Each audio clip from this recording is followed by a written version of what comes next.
when they suspect poor relationship dynamics, or they feel they've been taken advantage of, or they're just literally treated poorly, like insulted, yelled at, people tend to explore this concept of boundaries, either intentionally or because they were exposed to it through magazines, to YouTube videos, or advice to check them out, like by therapists.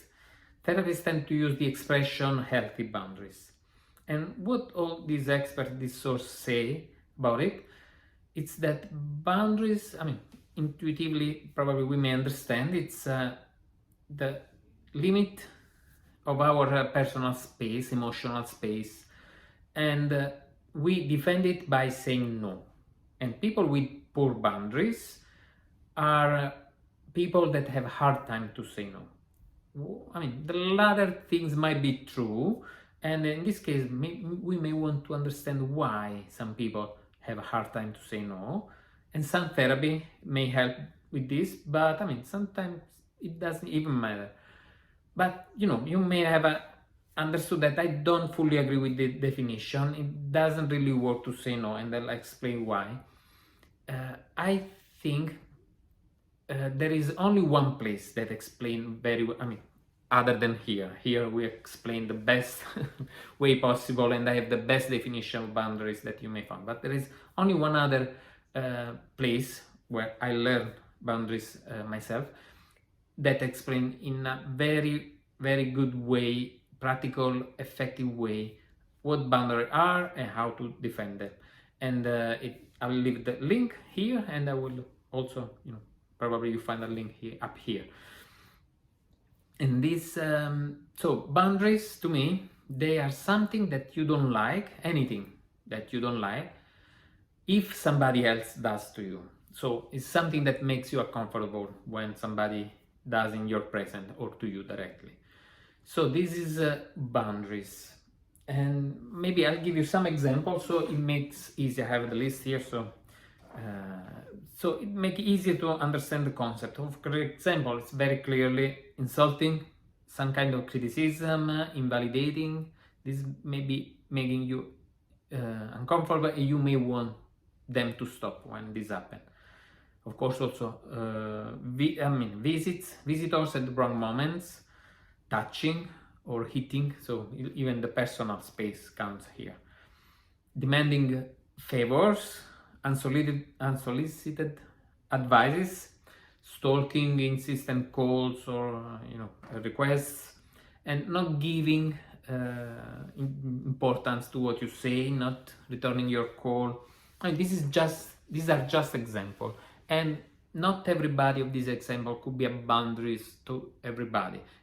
For example, I give just an example. Some people insulting, I mentioned insulting, some people, I would say that they like to be insulted, but it's part of their language to use a strong cursing, language like, hey, good to see you, muff, how big, you're, and sometimes like this kind of stuff, even, they need this kind of stuff when being intimate, so, some, spicy language, but, but some other people may not like that. That's why we should not assume that our boundaries are their other boundaries, and we not assume that what is normal for us could be normal for other people. So we should be respectful, and probably if we have that, we ask, it's okay to avoid, because we are good people, so we want to have honest conversation with other people and not make them uncomfortable. So the point here is that there are these two big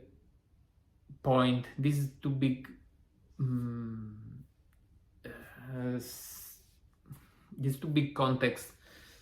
Sorry, there is these two big aspects of boundaries. One is to recognize them, which are our boundaries. Sometimes we don't need to know everything about our boundaries, because until they're crossed, we cannot even understand there is a boundary.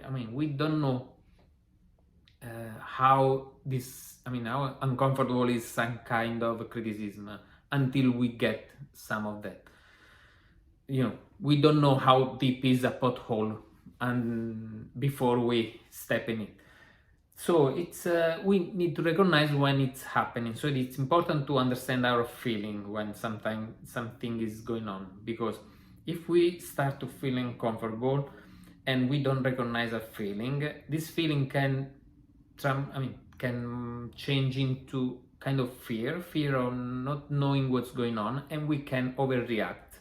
And we don't want to create that, because some people are push our buttons and cross our boundaries to wait for a reaction. So that's why we don't want to react, because it's rude. We don't want to do that, and it's not the right it doesn't help anybody to do that. So we might get uncomfortable, we start shaking and say, hey, this is making me uncomfortable. This is the first time to calm the situation down. But then when we know there is a boundaries, then this is the right time to communicate it.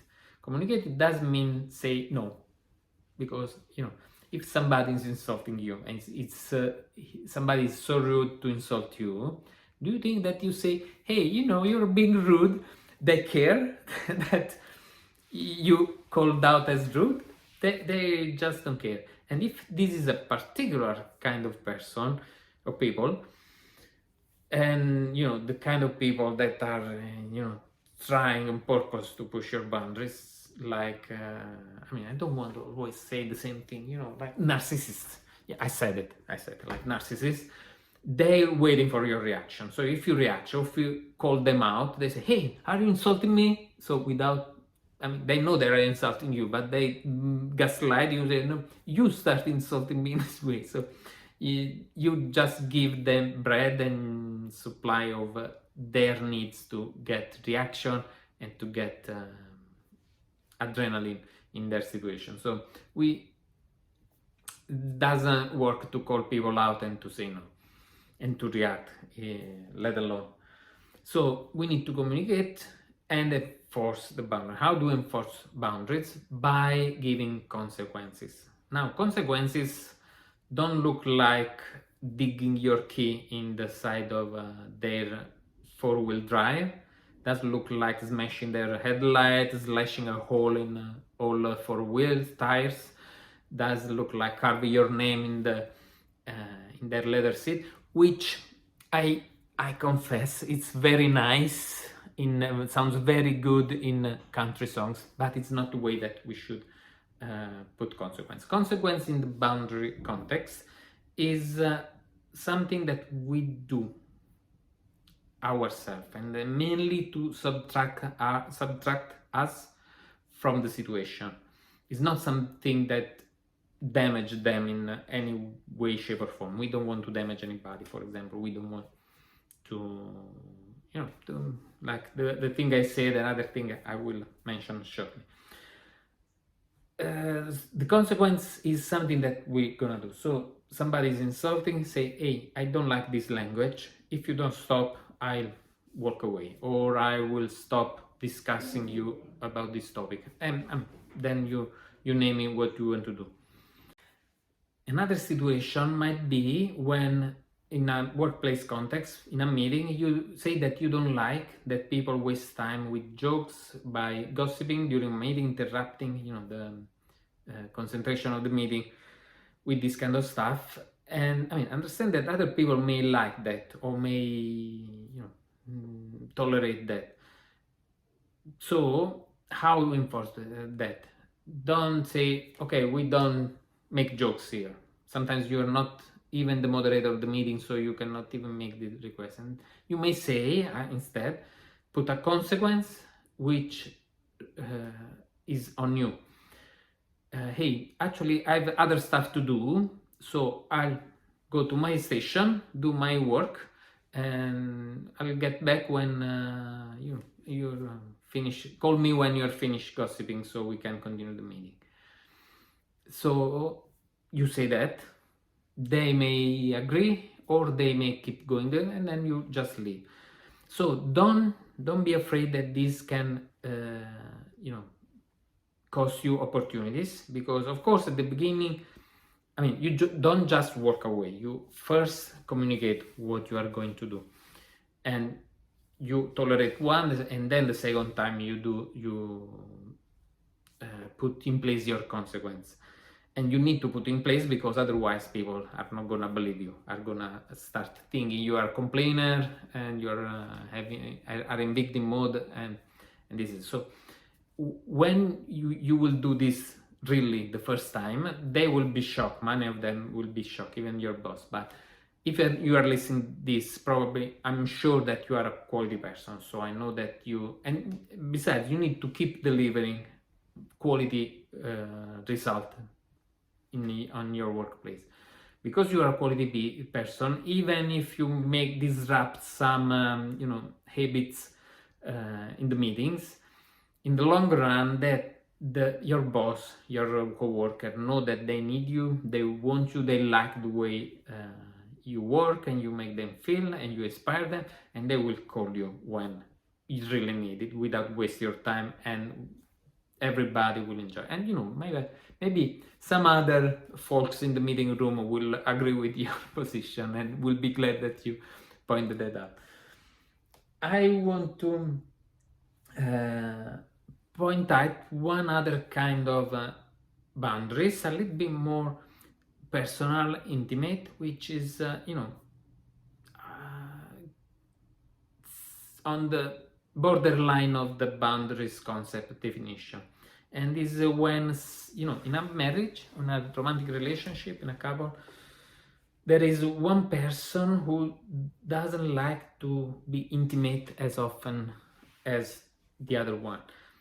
And, it can be for many reasons. So, in this case, what may happen? That this person who that night doesn't want to be intimate, they agree to have sex, to be intimate anyway, to please their partner, to make it, to get over it soon, to make it end soon, and to probably to not disappoint their partner someone.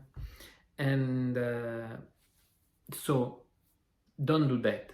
It could come across mechanic, could come across, not really genuine. You build up resentment. It's not very healthy to do so. And besides, I want also to remind you that I'm a bliss advocate, and my job is to make relationship blissful. To people in relationship to find their bliss, even through intimacy and through this kind of lovebird activities. And with all activities, with dreaming together, so dreaming more together, planning together, spending time together, spending time alone, and cheer each other up this way. So I really I would be happy that you have as much as pleasant and pleasurable intimate time together and quality time together.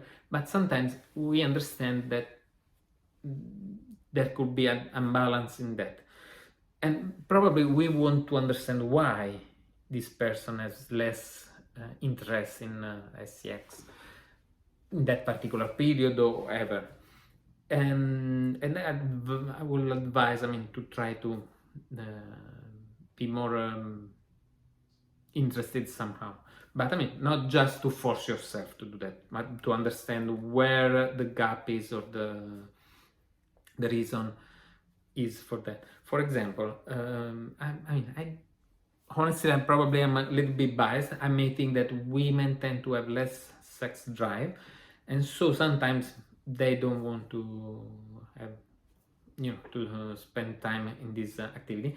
But depends. Actually, sometimes it can be just that the next day they have we have a meeting, important meetings on Thursday, and then on Wednesday night they say, hey, let's try to create a consequence here. Hey, on Wednesday I really want to sleep, to take as much sleep as I can, so I don't want to go sleep with the adrenaline or the resentment, the tiredness that does make me sleep well. So please don't ask me this kind of stuff on Wednesday night. If it's just that, okay, that's reasonable, and you can ask that. If they keep blaming you or asking you or guilt tripping you, then you need to put a consequence. Now here you need to be creative, because I cannot give a generic example. Probably maybe you sleep on the couch, or I don't know, for example, you pad yourself somewhere so that it becomes less attractive to the other person to even ask. And even for women and for men, sometimes the lack of interest temporarily about this stuff can also be because sometimes we as in couple tend to follow the habits, to think that it's normal, so we tend to be a little bit sloppy. Probably for women is more apparent because men are visual, so they see their women that daytime are all with makeup on and dressed well, and then in the night they look a little bit sloppy, and probably they gain weight, and this can happen to men too, and so their partner they find less attractive, and that could be a reason why there is less interest in spending some intimate time together. And this is why it's good to express something that is boundaries. Hey, I don't really want to do tonight. Why? You say why. You say why. You start a conversation about that, but say tonight no. And this is what you clearly it's late in the night. You don't want to start a conversation at the night. They say not today, and if you ask me, I'll go sleep on the couch, for example. And you be creative there. But then you may want to start a conversation with your partner, with some specialist, that will help you, like a therapist or like a love coach, whatever. So this is important, probably. So I hope that you understood and you like this concept and you find useful. So again, boundaries, many people say it actually means to say no. This is not really true, because say no with certain kind of people make the situation worse. So we don't want to explain every bit to other people, especially if they're not in our family. And so I don't agree with that. Boundaries is not just a fancy thing, it's something that makes you uncomfortable. Some of the things that make you uncomfortable may not make uncomfortable other people, so they can be surprised with your boundaries. And sometimes our boundaries can be too strict, and it could be, we can a little bit tolerate some people that insult each other without being so petty. Or if you want. If you don't want, it's your right to put your consequence and to express your boundaries. Or sometimes in the intimate life, we may be too strict to have a boundaries, like having intimacy once a month, once every other month. We need to understand that the other person might not think the same way. So we may want to explore if we can do something to make our boundaries more flexible. But I'll give a last tip. For example, we say that you want to do it once a week, and your partner wants to make it twice a week. So you don't have to. You might be creative. You don't have to do it twice a week. Maybe the other every other day, every other time, you can do something more creative that is pleasant for him or her, and it doesn't make you to do the full job for you that makes you uncomfortable. So to be a little bit proposal to spice it up without getting the full. This this is a little bit awkward, so sorry about that. Probably I'll leave it like this. So, all right. I hope that this was useful to you. So again, boundaries, consequences. Recognize your boundary, enforcing consequences. Consequences is on us, and consequences need to be carried out once they are announced. All right. Have a great boundary week.